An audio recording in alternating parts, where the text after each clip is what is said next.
He's back, mate. All right, we are going to go Jacob Simmons Racing, Link Engine Management, Paul Newman, the student from Hawke's Bay, behind the wheel of an LSA 6.2 litre Chev with 1,000 horsepower at his disposal. Well, running wide into the hairpin. Oh, he's gone in. Gee, I thought he was just going to throw that up on the island like we've seen 3 or 4 of them do today. Jacob Simmons, 0800 My Engine. Gee, this young man has really, oversteered it big time. Oh, he managed to get away with that. That are their reflexes that only a young man can attain through experience. At a 43 at the split, Paul Newman doing the navigational duties. I dare say that he would have had a few, nearly needed a change of undies. Hey, let's go to Cy Gibbon. I'll tell you what, mate, it looks like Ollie's just gone across the line there, so we're happy to go. We're going to get a bit of quietness. We've managed to get the makeup girls and let Cy Gibbon out of here. And Cy, can you talk us through it, mate? You look a little bit gutted. Good to hear the moat going again. Yeah, it's going. We're not too sure the guys are going to assess the damage, but just coming down towards that hairpin, rolled off the gas and she buried the front end, so whether it's dropped the grill or I tucked a tyre on the outside, but something shot the front end and she just went stage left. I had no control over it. Okay, good news is the boat's going and you'll be back? Oh, we'll hope so. It landed pretty heavy on the bottom, so it didn't take much to bend it, but we'll do our best. All right, mate, well, you get back into the tents and get to work. Thanks for your time, we appreciate it. No worries, mate. Cheers.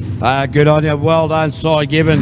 And it is now Paddy Hayden out on track. Cole Hayden doing the navigational duties. Paddy really wide around that right-hander, straight off the start line. Jacob Simmons posted his best time of a 58.652. So Paddy Hayden in the with the engine out of his mum's VW, he reckons.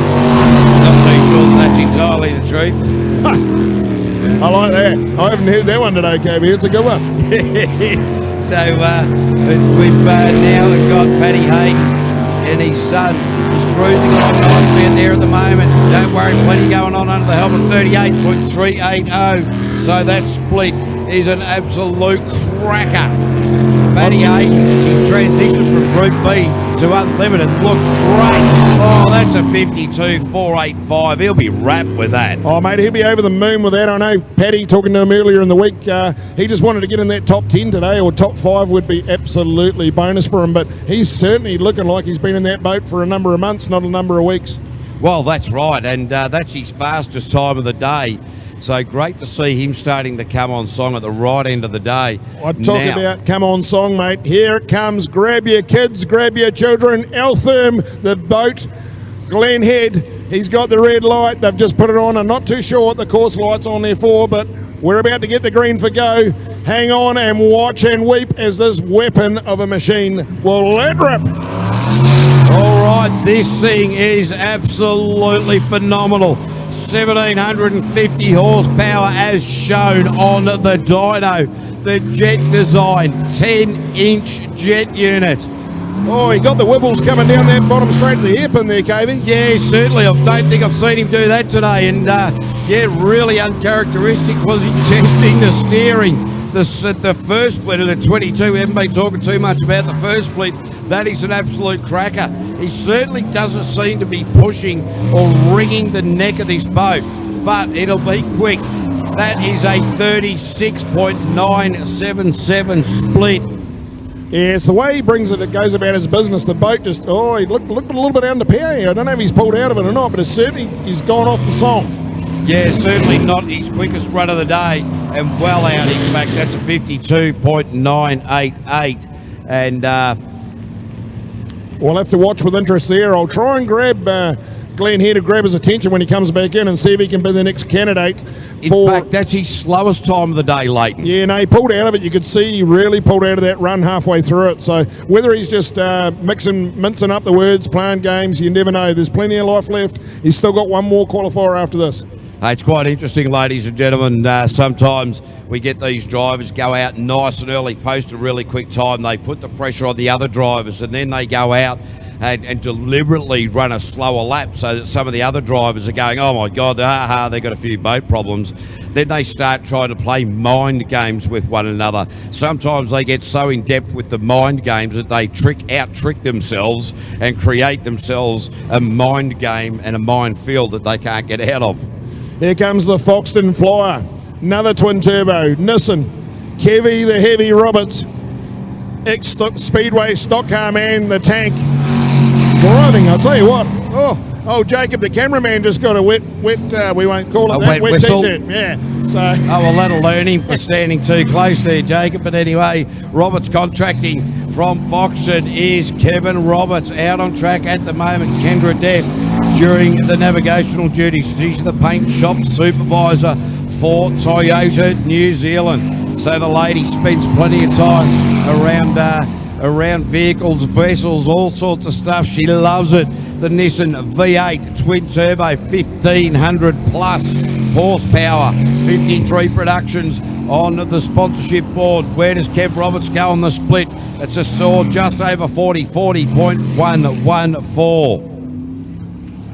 It's been his best run to date, I believe, KV. So good to see. Certainly got from last season. Old Kevin has really come on as a driver. So let's hope that he can see himself in the top 6 today. Yeah, 56.036.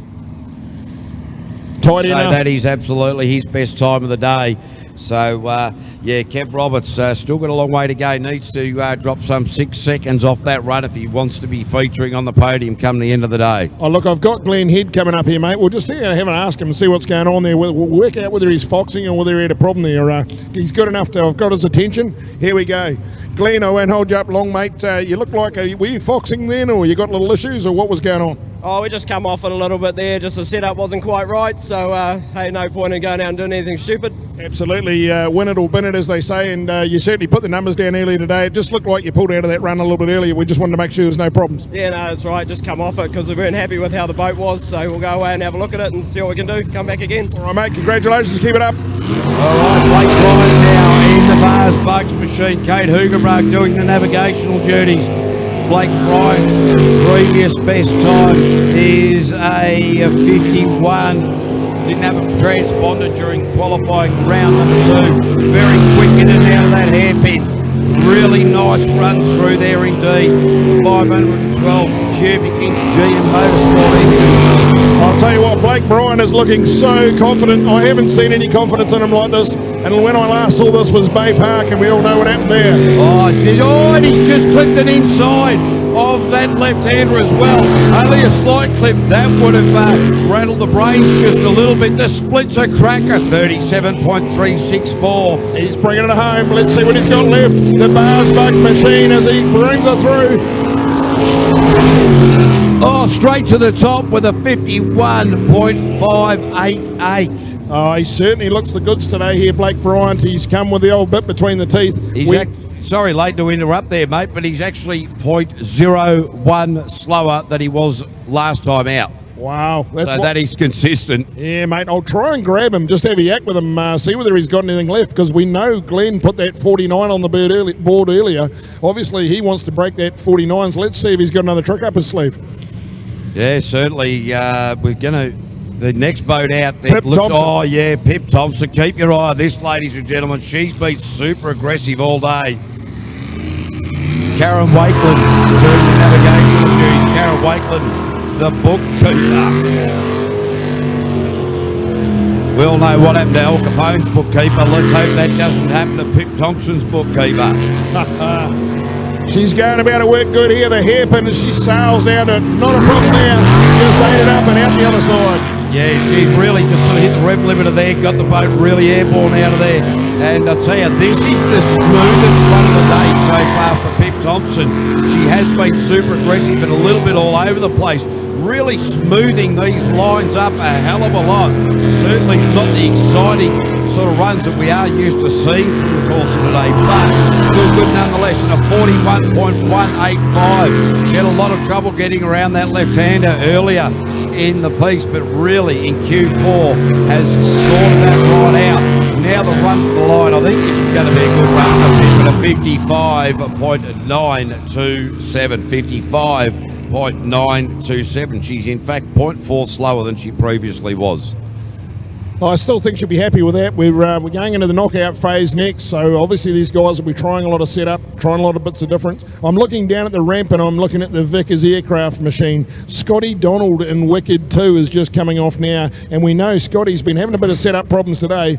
Let's see if he's got it right on his last qual run. The Mouthfresh machine, Sir Rob III, and then the Ford fans, we have got Richard Murray in the blown supercharged Ford. It's all on. It's going to keep happening, and whether it's blown, whether it's buddy injected, whether it's twin turbo, they're all here today. They're all chasing the chocolate bar. Yeah, I tell you what, that chocolate prize is the one that they're all after. They say we race for a chocolate fish, but it's a very important chocolate fish. As Scott Donald and Nicole Reesby, that was a nightmare around that first right-hander. Oh, it looked like you cut it with a cheese knife, mate. I tell you what, it looked rough. Yeah, I tell you what, that was rougher than your Hessian undies, mate. Having a day off those today, mate, but let's see what he can do. I don't want to know about your dress habits, to be honest. I don't want to know if you've got them on or off. All right, Wicked. Let's get back to the racing. And I don't know if he's gone the wrong way or is it just... No, it's just we're probably just compopulated ourselves there for a minute, mate, to be fair. Tidy enough. I'll tell you what, I'm looking forward to the next 2 to 3 boats coming off the ramp. We all know Aaron Hansen and the big purple machine here. He's been improving all day, and I'm loving the way he's looking. The 500 seems to suit this course. But then there's one very, very focused man, and that is Baden Gray. And the Vickers aircraft, he is sitting here and he is staring straight ahead, and he's been here for 4 minutes with the motor running. He looks like a man that is possessed. Let's see what he's got. He looks super focused. Never seen him like it. Well, I'll tell you, that is really interesting. Baden Gray normally fairly relaxed about it. Scotty Donald there with a time of 57.393, so well down the list there. But still in and about getting a little bit quicker. But our next boat to come under the starters' orders will be the machine with Aaron Hansen. You just heard Leighton talk about the 500 cubic inch engine that he's got in here. Has done a couple of very nice laps. Julianne Shanks, the navigator, is at hand. The couple from Tauranga. So Dual Tech Consultants, Mo's Mowing, and of course Mouthfresh on the back of this one. The very stark and obvious bright green bow, the point right on the bow there, and the signage as well. Aaron Hansen, the purple people eater, into this first lead. That's a pretty good one. It's a 24. We saw some high 22s earlier. But Aaron Hansen, with this brand new package that he's bought to the last couple of rounds last season, and indeed into this new season, should have quit himself beautifully. That's a 37.755. So that is a good time, in around about just a bit slower than the time that the Bars Bugs machine of Blake Bryant posted. Or a little bit of a second guess on the straightening. Aaron Hansen will be wrapped with that. That's a 51.783. Aaron Hansen into P2. 0.2 of a second slower than Blake Bryant. Wow, I said he was improving all day. I really like the look of his focus, his concentration. The boat's tidy, but we talk about tidy boat and focus. As I said, put the camera on him down here, Jacob. We need to see this man, but this is the most focused guy. He's been sitting on the ramp, staring into the back of his ute, not breathing almost. Super duper focused. Baden Gray in the twin turbo Vickers aircraft. Let's see what he's got. I reckon it's going to be a ripper. The specialist, he calls Darren Toddy's navigator the downward dog specialist. I'm not too sure if that's a reference to yoga or what it is, but Baden Gray has been on focus. You heard Shrek talk about it. Maybe bringing the downward dog kind of situation, the mindset, the yoga, doing all of those moves a bit zen at the moment. Looking really good. It looks like that kind of mindset working very, very well for him. First split looked a cracker. Yeah, look, he's really going. We're going to get the second one and tell the story here. Oh, 36.843 on the second split. It's going to be a ripper. He had it written all over his face. He was sitting on the trailer. 2 corners to go. Let's see what he's got. Is it a sub 50? It is. Oh, no, 50.624. Tell you, great run. Baden Gray straight to the top and 0.9 of a second quicker than the time that Blake Bryant put down, and that is Baden Gray's fastest time. I tell you, I called it from the ramp. I could see it happening. I'm going to get Baden up here and have a yak. Whether he's focused enough to talk to us, who knows? But that looks good. I can see a sub 50 coming. Here comes the green machiner, the Mina machine. Hey, one of the things, just quickly, if you get Baden Gray out of the boat up there really quickly, Leighton, you'll notice that the adrenaline coursing through his body makes his hands shake a lot. As we see Richard Murray and Steve Edmonds make their way towards the start line. Go grab a look at it. Oh, I thought he just got off that a little bit. I thought he was going to plummet wide out to the Cape Stinger. Brought to you by Excavated. Cody Hooper, his son, on the other side there. Richard Murray posted a great Q2. Q3, the boat shut down. Q4, the boat is firing. The smell of methanol is wonderful. The first flick down a little bit of where he'd really like to be. The blown boat, plenty of weight up high. These types of engines. But Richard Murray, across the split time, 37.225. He's right in about where he needs to be. Oh, the boat very untidy out there. He's gone the wrong way. He has gone the wrong way. I dare say there was a cough and a splutter in the same spot. It's the transition between the right-hander and the left-hander that is causing the fuel pressure problem, is my guess, because that is the second time in the same part of the course that has happened to him. So I reckon, and it's only a guess at this point, when he's going right and then that sudden left-hander, there is a fuel pressure issue there. So Leighton, maybe you could get hold of Richard Murray and have a bit of a chat to him and see what's going on here as we see. Absolutely. We've got Baden Gray at the moment. He's just taking his helmet off, so we'll have a yak with him. So give us a couple of secs. I hope to be able to go straight with the doctor himself here at the moment. He's just shoehorning himself out of the old cab.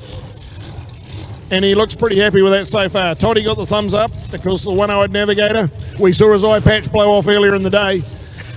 Baden, do you need a hand up the hill, brother? Awesome stuff.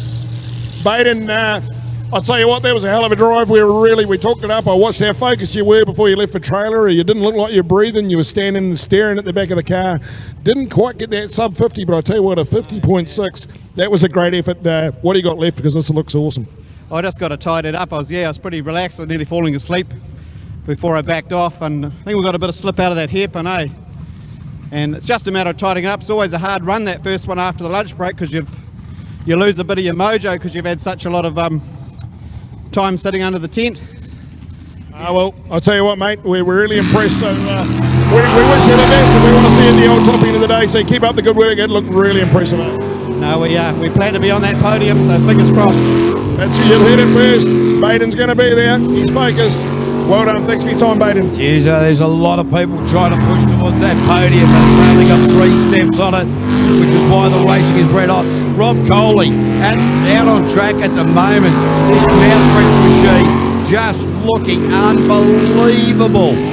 Yeah, it looks super tidy out there. The way he went out, it just sounded so casual, but the split time, I can't wait for you to call. Yeah, this is going to be a good one. Rob Coley, the split 36.525. He's chasing Baden down. Let's see what he's got. Can he reel him in? Yeah, really tidied up this run from the last one, has Rob Coley, just looking great. And the time is 50.239, and he goes to the top of the table, 0.4 quicker than Baden Gray. So Rob Coley, cracker. Anything you can do, I can do better, and that's good to see. Sir Rob the third, he said it's not going to be third today, I'm aiming for first. We know Glenn Head has been in the 49s, but I tell you what, we've got 2 boys banging on the door, and they're right there just about at sub 50s. I'll try my best to get Sir Rob the third up here next and see what he's feeling like in the old new machine. We'll try and chase him down, but here we go. Here comes Dave Simmons and John O'Berry. Yeah, the boys from Hawke's Bay and Napier, respectively. The 6.2 litre Shelterview jet unit in the Stinger hull, the brand new Hole 4. This reason I ran a little bit wide. Did Dave Simmons there. The man who's, well, let's face it, his head's outgrown his hair as far as the photo goes. And real easy into that hairpin. I thought he was really wide, mate. I just thought, geez, he's going to come out here, but he hung in there. Yeah, he just sort of really eased off that one a lot. Just, not sure about that sort of line. That's just a brave line. It doesn't take much to just drift that 1 or 2 inches just a little bit further to the right. That's all over Red Rover. So Dave Simmons coming into this split, he's going to be down where he'd like to be at 39.902, so he's over 2 seconds down on ideally where he would like to be, but now it becomes a race within a race within a race, and Dave Simmons across the line with a 54.725 puts himself into P7, but it's a race within a race within a race because it's Jacob Simmons, his son, is the first boat out in the Unlimited. Then it's his Mrs. Pip Thompson out, and then it's Dave out. So within the family, it's all about bragging rights. Let me just cast my eyes to the times here, and I can tell you now that David Simmons is only just in front of his missus. Now it is Nick Berryman, world number 3, NZ Riverjet, out on track at the moment. Shell Berryman doing the navigational duties, the 410 cubic inch Chev Whipple supercharged load produced. Oh, he buggered that right up too tight into that left-hander. So, Nick Berryman, the NZ Riverjet runs a squeeze as well as the Lakes Lodge Wilderness Retreat down there. Lake Okatana in the Rotorua region of New Zealand. Wonderful part of the world to be involved in. Nick Berryman, there's the split. The split's not bad, 37.5. So, yeah, that's about sort of third at the moment. He's really going to have to bring it home quite strong if he wants to beat the likes of Rob Coley. Nick Berryman across the line, 51.568 and into P3. So, here's how it looks after winding out qualifying round number 4 for the Unlimited category. It is Rob Coley, number 1, Baden Gray in 2, Nick Berryman in 3, Blake Bryant in 4, Aaron Hansen in 5, Paddy Hayden in 6. Look, mate, I've got Rob Coley coming over right now. I've been waving frantically at him. Rob, this way, mate, this way. Yeah, we've got a couple of seconds of clean air before a boat comes out. Was hoping to grab him. He's down there looking pretty happy with himself. Righto, Rob, that was a fantastic run, mate. Good news is you just finished top of the table there on that run, so you're just 0.4 of ahead of, I think we saw Baden Gray, and of course Glenn Head did a slight 49 earlier today, so it is all on. You've got to be happy with the way things are going. Talk us through it. You know, it's good, like we're just chipping away. I mean, you don't want anything those first early rounds, and just sort of getting comfortable with it, starting to feel nice, starting to feel at home, and we'll just keep going. So you got a bit more left. Can you see the old 49 there? Do you feel like it's there? Oh, I think it's 48 in it, to be honest. I mean, it's effortless. It really is. It's just a beautiful machine to drive. 48, you've heard it. So the Rob is called. He's saying it's 48. I think it needs to be a 48. In fact, we're talking about the 48s. We had a little bet up there earlier, didn't we, KV? And what was that sheet we come up with? Oh, geez, I'm trying to remember now. I think I was going a 48.267. Yeah, and I think the genius child up here, Ruben, he reckons a high 47. You were going where, Leighton? I was going with a 48.5. So there you go. That was our calls earlier. Let's see what comes out of it. So, hey, thanks for your time, Rob, and we really appreciate it. And I'll tell you what, mate, you look the goods. What we're seeing here is a mouth-fresh, mouth-watering final coming up, because I'll tell you what, there's half a second, 0.4 of a second between 3 boats at the moment. We know there's a fourth trying to squeeze in there. Oh, that's good, yeah. I mean, it's nothing like good close racing, so, bring it on, guys, and let's put a show on for the crowd. All righty, get back to you, KV. We're going back Group B. Qualifying around number 5, Fortitude Racing, our final